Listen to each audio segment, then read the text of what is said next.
Professor doctor Mohammad Yunus স্যারের 3-0 তত্ত্ব, সেই তত্ত্বের 3টা জিরো এখানে কিভাবে ব্যাখ্যা বা বিশ্লেষণ করা হয়েছে। 3-0 তত্ত্ব।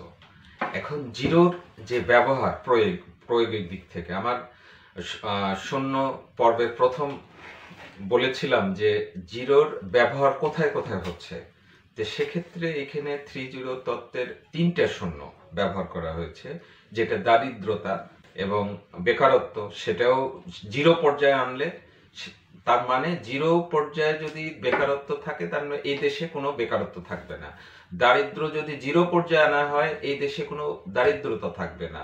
কার্বন নিঃসরণ এই যদি জিরো পর্যায়ে আনা হয় এই দেশে মানে কার্বন নিঃসরণের যে ক্ষতিকর যে বিষয়গুলো আছে সেগুলা বন্ধ হয়ে যাবে। এই 3টে বিষয় যখন জিরো হবে, বাংলাদেশ সামগ্রিকভাবে বৈশ্বিক দিক থেকে পুরো পৃথিবীতে এক ধরনের শান্তি, এক ধরনের পরিবেশ বান্ধব বসবাসযোগ্য পৃথিবী তৈরি হবে। আজকে ধন্যবাদ, সবাই ভালো থাকবেন, সুন্দর থাকবেন। আমি আশা করি বিভিন্ন পেশায় যারা বিভিন্নভাবে কাজ করছেন এবং এই জিরো যে তথ্য, এটা কিন্তু সবারই আশা, যে কোনো বিষয়ে নেগেটিভ জিনিসগুলোকে আমরা সেটাকে জিরো পর্যায়ে আনবো। যারা শিক্ষক আছেন, গবেষক আছেন, প্রত্যেকদের কিন্তু একটা মূল থিম থাকে, সেই জায়গায় কিন্তু জিরোটা ব্যবহার করা হচ্ছে।